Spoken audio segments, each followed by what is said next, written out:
আসসালামু আলাইকুম প্রিয় দর্শক, একটা পুরনো প্রবাদ আপনারা সবাই শুনেছেন, সেটা হলো যে যায় লঙ্কায় সেই হয় রাবণ।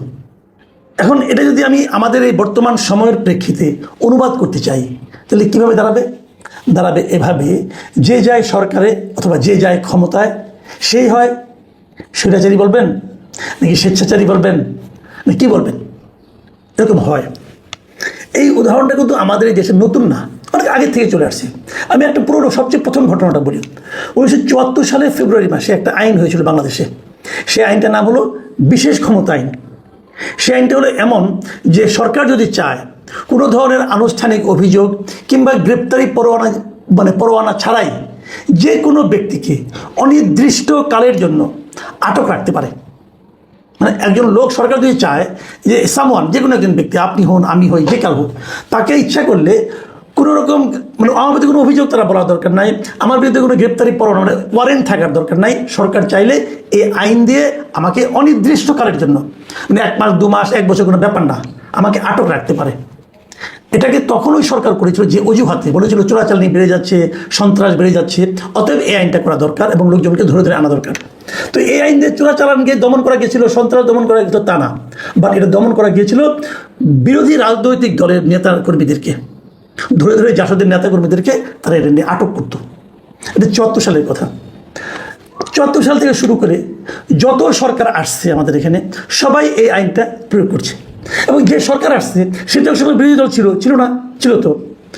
বিরোধী দলে থাকাকালে তারা কিন্তু এই আইনটা সমালোচনা করছে, বলছে এটা একটা কালো আইন, এই আইনটা থাকা উচিত না। সবাই সবাই এবং যারা ক্ষমতায় ছিল তখন তারা প্রয়োগ করছে, ক্ষমতা থেকে যারা নেমে যেয়ে তারা বিরোধী দল হয়েছে তখন তারা এই আইনটা সমালোচনা করছে যে এই আইনটা থাকা উচিত না। আবার যখন তারা ক্ষমতায় আসছে তখন তারা আবার এই আইনটা বলছে এই আইনটা থাকা দরকার। ব্যাপারটা কী দাঁড়ালো? যখন উনি ক্ষমতায় থাকেন, সরকারে থাকেন, তখন ওই কালো আইন হয়ে যায় ওনার জন্য প্রয়োজনীয় আইন, এবং যখন ক্ষমতার বাইরে থাকেন তখন এটা হয় তার কাছে কালো আইন। এইরকম মিউজিক্যাল চেয়ারের মতো আমাদের দেশের ক্ষমতা এবং ক্ষমতাসীনদের মনোভাব আমরা দেখে এসেছি। তো 74 এই ঘটনা, এই উদাহরণ, এই শ্লোক, এত কথা অবতারণা করলাম কেন সেটা একটু বলি। আপনাদের মনে আছে যে আওয়ামী লীগ সরকার যখন 2008 সালে নির্বাচনে জিতে ক্ষমতায় আসলো, 2011 সালের দিকে তারা একটা স্থানীয় সরকার নির্বাচন করেছিল, মানে অনেকগুলি সিটি কর্পোরেশনের মেয়র নির্বাচন করেছিল, প্রায় 6টার মতো। সবগুলিতে আওয়ামী লীগ হেরেছিল, সব কটাতে। সিলেট, রাজশাহী, খুলনা, তারপর গাজীপুর, চট্টগ্রাম, সবগুলোতে তারা হেরেছিল। হারার পর যারা জিতেছিল তারা নিশ্চয়ই বিরোধী দলের লোক ছিল সবাই, এবং তারা যে খুব সুন্দরভাবে মেয়রশিপটা চালাতে পেরেছে তা কিন্তু না। এরা কেউই পূর্ণ মেয়াদে সুস্থভাবে মেয়রের চেয়ারে বসতে পারেনি। সবাইকে কোনো না কোনো আইন দিয়ে চেয়ার থেকে সরিয়ে দেওয়া হয়েছে। সরিয়ে দিয়ে ওখানে আওয়ামী লীগ তার দলের একজন কমিশনারকে এই যে প্যানেল মেয়র বলে বানিয়ে তারা চালিয়েছে। কোনো একটা মেয়র দায়িত্ব পালন করতে পারে নাই। কেন পারে নাই?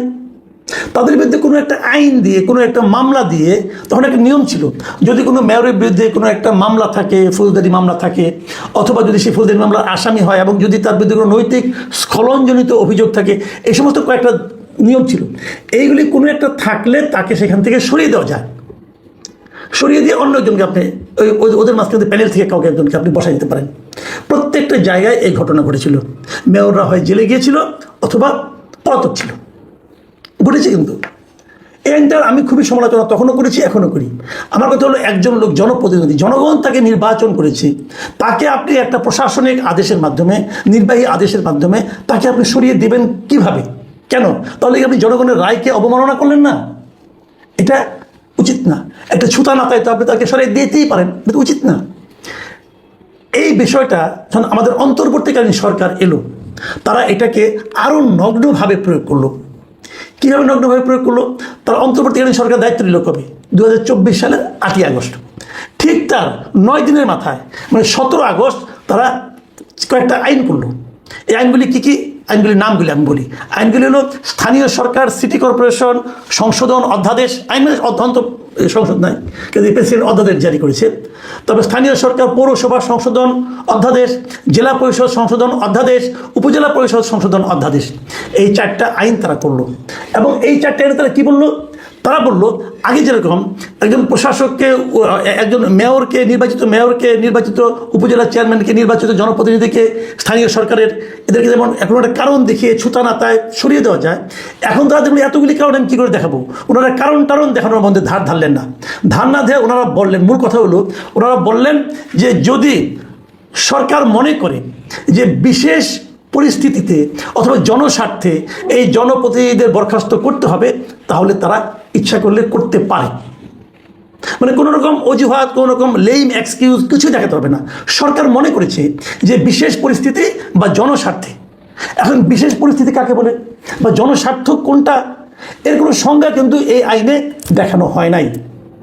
এবং হয় নাই বলে তখন যে ঘটনাটা ঘটেছিল তা হলো 2024 সালে, মানে সেই যে আইনটা করলো 17 আগস্ট, তার ঠিক দুদিনের মধ্যে 12টা সিটি কর্পোরেশনের মেয়র, 7টা জেলা পরিষদের চেয়ারম্যান, সারা দেশের সব উপজেলা পরিষদের চেয়ারম্যান, ভাইস চেয়ারম্যান, নারী ভাইস চেয়ারম্যান ও পৌরসভার মেয়রকে অন্তর্বর্তীকালীন সরকার অপসারণ করে। সব মিলিয়ে অপসারিত জনপ্রতিনিধির সংখ্যা হলো 1876 জন। এই 1876 জনকে এক নোটিশে অন্তর্বর্তীকালীন সরকার অপসারণ করে দেয়। তারা সবাই, এদের মধ্যে এমন লোক ছিল, যেহেতু আপনার উপজেলা পরিষদ এগুলোতে আপনার সবগুলোতে একসঙ্গে হয় না, কোনোটা হয় তারপরে আবার মানে মেয়াদ শেষ হতে আবার সময় লাগে, এক এক সময় হয়। এমনও দেখা গেছে মাত্র 15 দিন অফিস করতে পেরেছে, 15 দিন। এমন অনেক আমার কাছে আমার সঙ্গে বেশ কিছু উপজেলা চেয়ারম্যান, ভাইস চেয়ারম্যান, নারী ভাইস চেয়ারম্যান আমার সঙ্গে যোগাযোগ করেছেন। তারা বলেছেন, একজন আমাকে বলেছিল ভাই মাত্র 15 দিন আমি বসতে পেরেছি। একজন বলেছেন খালি রেজাল্টটা হয়েছে, বসতেও পারি নাই। এখন এই এত টাকা খরচ করে ইলেকশন করেছে, ভোট পেয়েছে, সে এখন এক কলমের খোঁচায় নাই হয়ে গেল। কেন নাই এটাতে প্রশ্নও করতে পারবে না। এটা কি কোনো সভ্য আইন হতে পারে? এই অসভ্যতা অন্তর্বর্তীকালীন সরকার করে গেছে 4টা অধ্যাদেশের মাধ্যমে। যাক, আগের সরকার, ওদের বদনাম বেশি করি না, আমি এখন বর্তমান সরকারের আমলে আসি। আপনারা জানেন যে অন্তর্বর্তীকালীন সরকার 133টা অধ্যাদেশ জারি করেছিল। সেগুলোকে আইন অনুযায়ী এই সংসদ অধিবেশন শুরু হওয়ার পর 1 মাসের মধ্যে তুলতে হবে, আলোচনা করতে হবে, পাশ করতে হবে, আর না হলে বাতিল হয়ে যাবে। গতকালকে কিন্তু আমি বলেছিলাম যে 98টা অধ্যাদেশ তারা হুবহু পাশ করতেছে, যা আছে তাই পাশ করবে। আর বাকি যে থাকলো যে কয়টা 35টা, সেই 35টার মধ্যে কিছু তারা একদম বাতিল করে দিয়েছে, এটা হবেই না।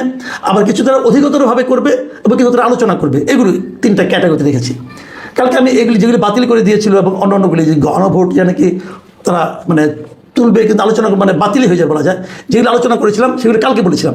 আজকে আমি 98টা নিয়ে 98টার মধ্যে একটা নিয়ে আলোচনা করার জন্য বসছি। আসলে একটা না, 4টা। সেই 4টা কোনটা? এই এতক্ষণ যে আলোচনাগুলি করলাম, ওই যে বললাম 17 তারিখে স্থানীয় সরকার বিষয়ক 4টা অধ্যাদেশ সংশোধন অধ্যাদেশ হয়েছে, ওই 4টা নিয়ে। ওই 4টা কিন্তু 98-এর মধ্যে আছে, মানে এই 4টা পাস হবে, হয়ে যাচ্ছে, কোনো চেঞ্জ হবে না, যা আছে তাই পাস হবে। এবং এই 4টার মধ্যে কিন্তু ওইটা আছে যে সরকার চাইলে যদি বিশেষ পরিস্থিতির কারণে অথবা জনস্বার্থে যে কোনো স্থানীয় সরকারের প্রতিনিধিকে যে কোনো সময় বরখাস্ত করতে পারবে। তাহলে বিষয়টা কী দাঁড়ালো? বিষয়টা দাঁড়ালো হলো এই, আগামীতে যখন এইটা যখন আইন হয়ে যাবে, তখন আগামীতে যখন কোনো কেউ উপজেলা চেয়ারম্যান হবেন, যখন কেউ কোনো মেয়র হবেন, তিনি যদি অন্য দলের হন, সরকার বিরোধী কোনো দলের হন, সরকার ইচ্ছা করে 2 দিনের মাথায় তাকে বরখাস্ত করে দিতে পারবে। তাহলে ইলেকশন কে করবে? কেবল নিজের দলের লোকজন করবে। আমরা বলেছিলাম না, আমি আর দামির নির্বাচন, স্থানীয় সরকারে আমি আর দামির নির্বাচনের একটা ব্যবস্থা আইনগতভাবে পাকাপোক্ত করার চেষ্টা হচ্ছে। ইহা কি গণতন্ত্র? আমরা এটাকে গণতন্ত্র বলবো? আপনারা অন্তর্বর্তীকালীন সরকারের অগণতান্ত্রিক অনেক অধ্যাদেশ বাতিল করে দিলেন, এই 4টা রাখলেন কেন? আপনার পক্ষে যায় তাই? নতুন সরকার এসেছে, অনেকে আমাকে বলেন নতুন সরকার মাত্র দায়িত্ব নিল, এরকে সমালোচনা কেন করেন? আমি সমালোচনা করতে চাই না, বিশ্বাস করেন, আমি চাই নতুন সরকারকে সমর্থন করতে। পাশাপাশি আমি এটাও তাদেরকে অনুরোধ করব, এমন কিছু করেন যেন সমর্থন করতে পারে। এটা কি সেই কাজ? এই কাজের সমর্থন কে করতে পারবে বলেন আপনি আমাকে? গণতান্ত্রিক মন মানসিকতা যার মধ্যে সামান্যতম আছে, সে পারবে এটাকে সমর্থন করতে? মির্জা ফখরুল ইসলাম আলমগীরের মিনিস্ট্রি এটা, ওনাকে তো আমি একজন ভদ্রলোক হিসেবে জানি। আপনি এরকম স্বৈরাচারী একটা আইনকে সাপোর্ট করতেছেন, কিভাবে করতেছেন ভাই? আপনার তো বয়স হয়েছে না, আপনার বয়স হয়েছে, আপনি এমন কিছু করেন যেন আপনার মৃত্যুর পরে মানুষ আপনাকে প্রশংসা করে, যেন এই লোকটা গণতান্ত্রিক ছিল, এই লোকটা একটা ভালো কাজ করে গিয়েছে, এটা ভালো কাজের নমুনা। বলেন ভাই। আচ্ছা বাদ দেন, আমি তাও বাদ দিলাম, ওনার কাছে আমি ব্যক্তিগত কোনো ওনার ভালো মানুষই চাই না, আমি ধরে নিলাম উনি একটা এই লোক। কিন্তু আপনি আমাকে বলেন আপনার দলের কি আদর্শ? আসেন আমি দুটো পয়েন্ট আসি। 1 নম্বর পয়েন্ট হলো, আমরা জানি যে এই সরকার শুরুর থেকেই, মানে সরকার বিএনপি অনেক আগের থেকেই 31 দফা রাষ্ট্র সংস্কার আন্দোলন তারা করতেছিল, মানে একদম শেখ হাসিনার আমল থেকে কিন্তু 31 দফা রাষ্ট্র সংস্কার করবে। সেই 31 দফার 21 নম্বর দফাটা কি জানেন? আমি আপনাদেরকে পড়ে শোনাই। 21 নম্বর দফাটা হলো যে স্থানীয় সরকার প্রতিষ্ঠানগুলিকে শক্তিশালী করা। সেখানে বলা হয়েছে যে মৃত্যুজনিত কিংবা আদালতের আদেশে পদ শূন্য না হলে স্থানীয় সরকার প্রতিষ্ঠানে সরকারি প্রশাসক নিয়োগ না করা এবং আদালত কর্তৃক দণ্ডপ্রাপ্ত না হওয়া পর্যন্ত স্থানীয় সরকারের নির্বাচিত প্রতিনিধিদের নির্বাহী আদেশের বলে বরখাস্ত বা অপসারণ না করার কথা মানে করা যাবে না। তারা কিন্তু নিজেরা বলেছে, যদি একজন স্থানীয় সরকারের প্রতিনিধির মানে মেয়রের যদি তার মৃত্যু না হয়, তাহলে ওই পদে কাউকে তারা সরকারি লোক প্রশাসক নিয়োগ করবে না।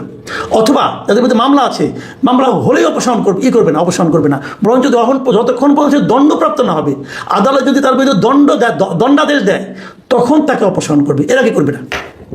এটা কেন করেছিল? ওই নিজেদের যে অতিরিক্ত অভিজ্ঞতা, ওটার কথা মাথায় রেখে করেছিল। তাদের মেয়রগুলিকে জাস্ট একটা মামলা দিয়েই অপসারণ করা হয়েছিল, মামলা রায় কিন্তু রায় পর্যন্ত অপেক্ষা করে আগে অপসারণ করছিল। এই জন্য তারা বলছে যদি সেটা ফৌজদারি অপরাধে দণ্ডিত হয় তখন তারা অপসারণ করবে, এর আগে না, বলেছে তো, মাথায় রাখেন।